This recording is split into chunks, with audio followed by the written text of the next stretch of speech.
नमस्कार साथियों, welcome to physics platform. We are discuss the chapter of electric capacitance. देखिए, हम पढ़ने वाले हैं आज इलेक्ट्रिक कैपेसिटेंस और इसमें अपना जो टॉपिक रहेगा वो रहेगा कैपेसिटेंस ऑफ कंडक्टर। किसी भी कंडक्टर का कैपेसिटेंस क्या होता है, तो we are discuss the definition of capacitance. देखिए क्या होगा, इसमें होता क्या है, any conductor, any isolated conductor, we are increase voltage, then same increase any isolated conductor, we are increase charge, sorry voltage नहीं charge, then same increase ratio of voltage। that means आपसे बोला गया है कोई भी मेरे पास आइसोलेटेड कंडक्टर है और इसमें मैं क्या कर रहा हूँ, चार्ज को इंक्रीज कर रहा हूँ, इस पे चार्ज दे रहा हूँ, तो उसी रेशियो में आपका इस कंडक्टर के अंदर वोल्टेज क्या होगा, इंक्रीज होगा। दैट मीन्स मैं बोल सकता हूं क्या, charge Q is directly proportional voltage, Q is directly proportional किसके, V के, मतलब वोल्टेज के। कहने का मतलब ये है, अगर आप किसी भी कंडक्टर के चार्ज को डबल कर रहे हो तो उसी रेशियो में वोल्टेज क्या होगा, डबल होगा। ये सिस्टम कहता है यहाँ पर।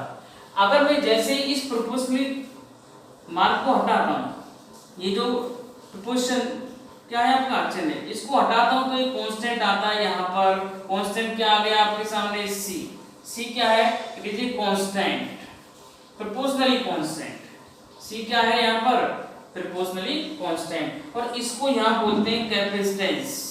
क्या बोलते हैं इसको, कैपेसिटेंस।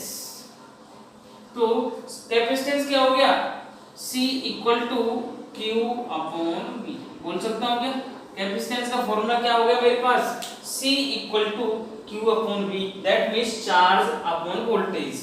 तो अब मैं बोलता हूँ if V equal to 1 volt, V equal to क्या हो जाए 1 वोल्ट, तो क्या Q इक्वल टू C होगा। If the system of voltage will be 1 volt then Q equal to C।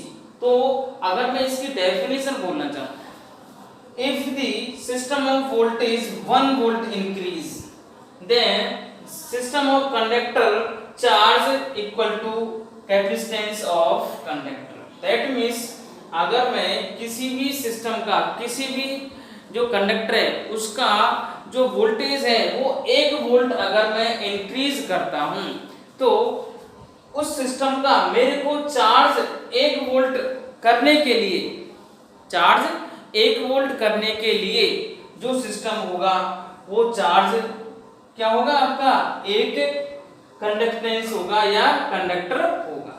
अरे बात समझ में। तो कैपेसिटेंस होता क्या है, कैपेसिटेंस मोस्टली चार्ज पर वर्क करता है। जितना आप चार्ज स्टोर करते जाओगे, कंडक्टर पर चार्ज देते जाओगे, उतना ही क्या हो रहा है आपका, एक तरह से कैपेसिटेंस हो रहा है। इसीलिए हम बोल सकते हैं क्या,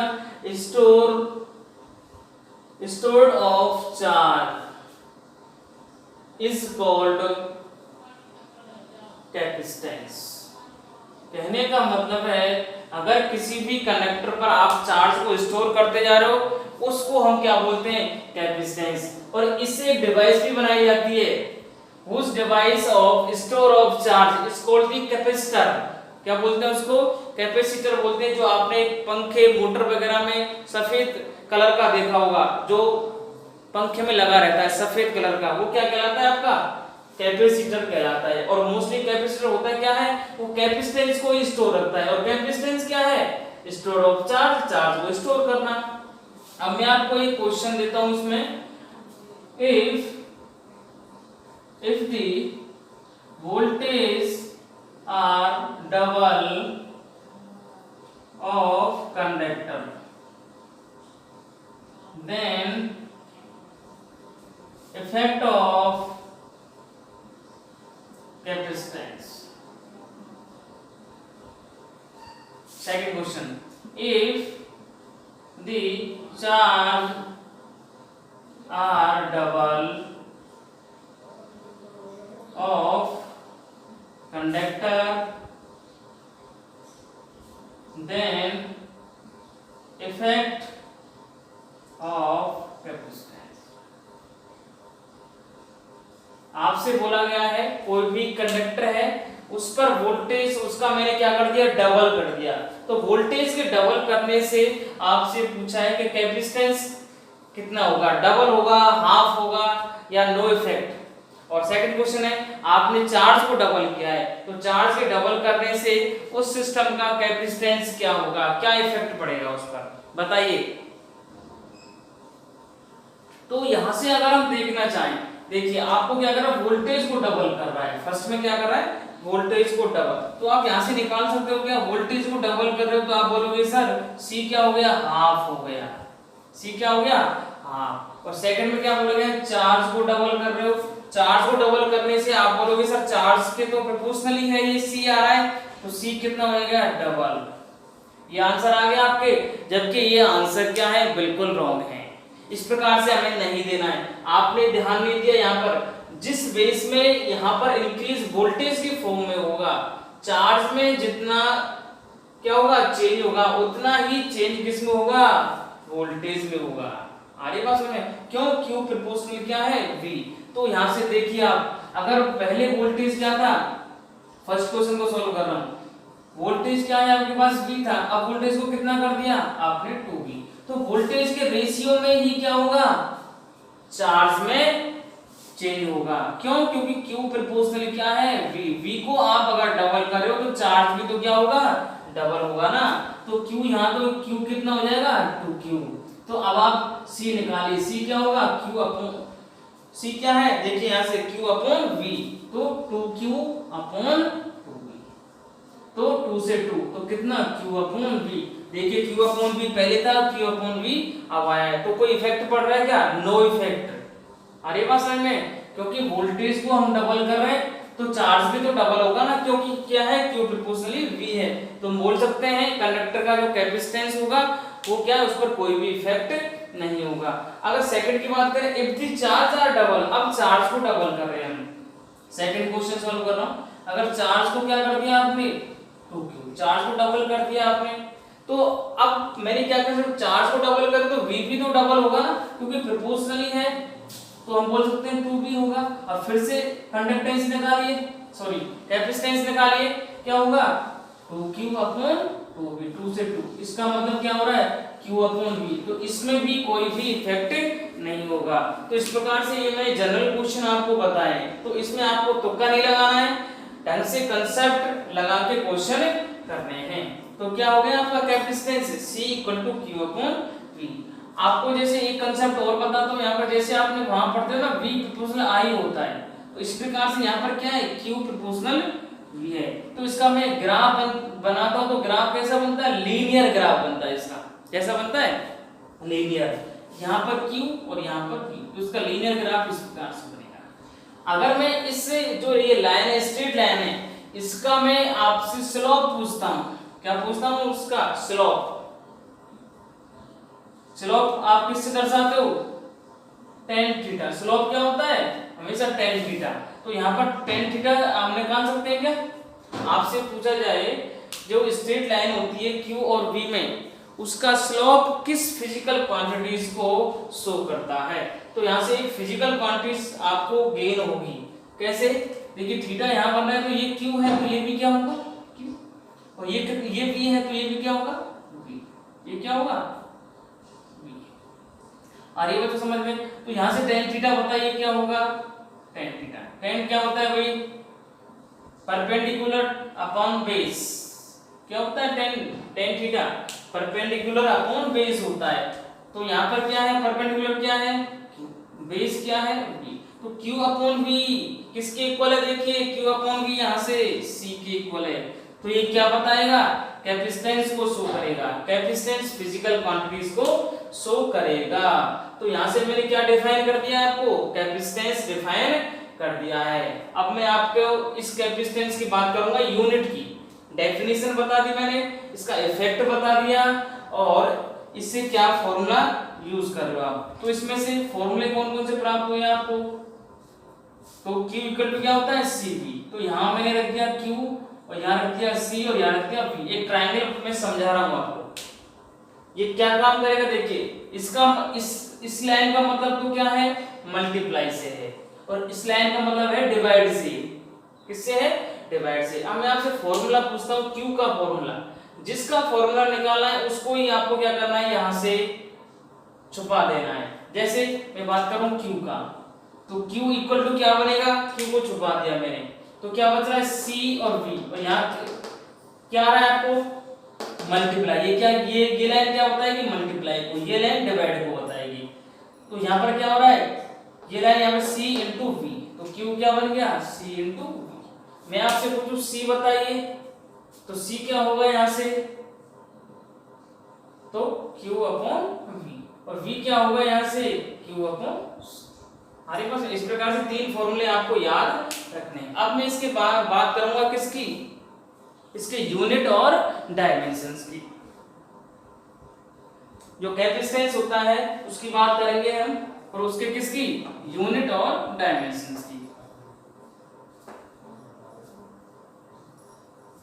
तो बताइए यूनिट और डायमेंशंस क्या होगी इसकी। एक फॉर्मूला आपने पढ़ा है C equal to Q upon V। Unit बताओ, Q क्या है, चार्ज, चार्ज की यूनिट क्या होती है, कूलम, और V क्या है, वोल्टेज, पोटेंशियल डिफरेंस, इसकी क्या होगी, वोल्टेज। तो बोल सकते हो कि चार्ज अपॉन वोल्टेज। तो चार्ज अपॉन वोल्टेज किसकी यूनिट होगी, कैपेसिटेंस की। इसकी ऐसा यूनिट याद रखना फैराड होती है। ऐसा यूनिट क्या होती है इसकी, एक फैराड होती है। और याद रखना फैराड इसकी बहुत लॉन्ग, एक तरह से बोलते हैं बिग यूनिट है। क्या है इसकी, बिग यूनिट,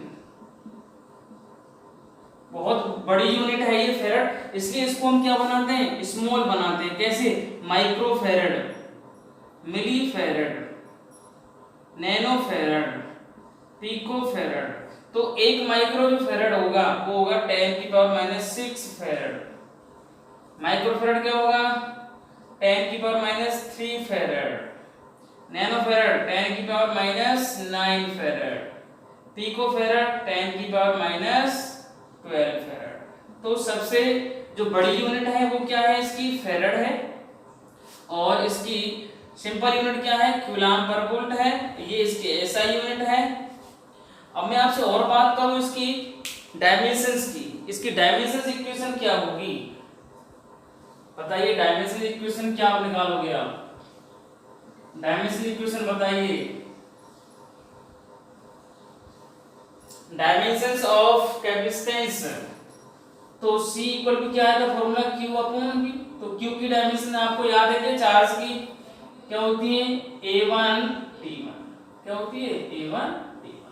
V क्या है, पोटेंशियल डिफरेंस है, इसकी आपको मैंने बताई थी। V इक्वल टू क्या होता है, W अपॉन Q। तो इस V को मैं W अपॉन Q लिख सकता हूँ क्या, V को मैं क्या लिख रहा हूँ, W अपॉन Q। तो W Q कहाँ चला गया ऊपर, तो इसको Q स्क्वायर लिखोगे यहाँ से, इससे निकालनी आसान रहेगी। आप यहाँ पहले V की निकालोगे, फिर यहाँ रखोगे, ऐसे सॉल्व करोगे, थोड़ा टफ होगा। तो Q स्क्वायर इसका सीधे स्क्वायर कर दो आप। और वर्क क्या आपको याद है, क्या है वर्क की, m1 L2 T-2। वर्क की डायमेंशन इक्वेशन क्या होती है, m1 L2 T-2। सॉल्व करिए, a स्क्वायर हो गया और ये t स्क्वायर हो गया, क्या। और यहाँ पर कितना हो गया, m1 L2 और T-। सॉल्व करिए इसको, m-1 L2, T कितना हो गया, T ऊपर जाएगा तो T 4 हो जाएगा, और A प्लस। तो इस प्रकार से ये किसकी हो गई डायमेंशंस, कैपेसिटेंस की डायमेंशन हो गई। अब मैं क्वेश्चन बोलता हूं आपको कि इस कैपेसिटेंस को इंक्रीज कैसे किया जाए। तो इसको इंक्रीज करने के दो मेथड हो सकते हैं। क्यों इंक्रीज क्यों करेंगे हम, क्योंकि इससे एक डिवाइस बनाएंगे जिसको हम बोलेंगे कैपेसिटर। क्या बोलेंगे उसको, कैपेसिटर। तो उस कैपेसिटर में प्रिंसिपल वर्क करेगा, यहाँ से कैसे वर्क करेगा उसको समझिए। तो आपके पास एक फॉर्मूला है, कौन सा, C equal to Q upon V। ये फॉर्मूला आपके पास क्या है, C equal to Q upon V। तो एक तो यहां से है, अगर आप क्या करो V को कांस्टेंट रख दो। पहला C को कैसे इंक्रीज कर रहे हैं, C को इंक्रीज करने का तरीका क्या है, क्या मेथड हो सकते हैं, दो मेथड हो सकते हैं इसके कैपेसिटेंस को इंक्रीज करने के। कितने मेथड है, दो मेथड यहां पर। कैसे C को इंक्रीज करना है आपको, फर्स्ट में तो अगर V को मैंने क्या रख दिया, कांस्टेंट रख दिया। अगर पोटेंशियल को मैंने क्या कर दिया, कांस्टेंट, तो मेरे को C प्रोपोर्शनल क्यू करना पड़ेगा। इसका मतलब अगर आपने चार्ज इंक्रीज कर दिया तो C भी क्या हो जाएगा, इंक्रीज हो जाएगा। किस केस के अंदर, जब वहां पर V क्या है, कांस्टेंट। सेकंड, अगर मैं क्या करूं, Q को कांस्टेंट रख दूं, Q को क्या कर दिया मैंने, कांस्टेंट, तो अब C क्या होगा, इनवर्स प्रोपोर्शनल होगा V के। देख लो, अगर Q आपने क्या कर दिया, कांस्टेंट, तो C इनवर्स प्रोपोर्शनल है किसके, V के। इसका मतलब अब आपको इस V को क्या करना पड़ेगा, डिक्रीज करना पड़ेगा, तब जाके ये C को क्या कर पाओगे, आप इंक्रीज कर पाओगे। तो इस प्रकार का जो कांसेप्ट है वो किस में यूज होता है, कैपेसिटर में यूज होता है। अभी हम पढ़ेंगे कैपेसिटर होते हैं, पहला प्लेट होता है, स्फेरिकल होता है, सिलेंड्रिकल होता है, बहुत सारे कैपेसिटर होते हैं। उस कैपेसिटर का हम पहले डेफिनेशन पढ़ेंगे, फिर इसका प्रिंसिपल पढ़ेंगे। तो वहां पर ये वाला प्रिंसिपल क्या होता है, वर्क करता है। कौन सा, वहां पर चार्ज को हम कांस्टेंट रखेंगे और वोल्टेज को क्या करेंगे, डिक्रीज। वोल्टेज के डिक्रीज करने से वहां पर क्या हो जाएगा, कैपेसिटेंस इंक्रीज हो जाएगा। और मेन पर्पज अपना यही है, किसी भी जो कंडेंसर होता है या हम बोलते हैं उसको कैपेसिटर, उस कैपेसिटर में इस कैपेसिटेंस को इंक्रीज करना है। क्या करना है, कैपेसिटेंस को इंक्रीज करना है। किससे, वोल्टेज से हम क्या करते हैं, इसको इंक्रीज, वोल्टेज को डिक्रीज कर देते हैं, कैपेसिटेंस क्या करता है, इंक्रीज। तो इस प्रकार से मैंने आपको कैपेसिटेंस ऑफ कंडक्टर को डिफाइन किया है। तो प्लीज एक बार देखो, अच्छा लगे लाइक एंड शेयर करो। Thank you.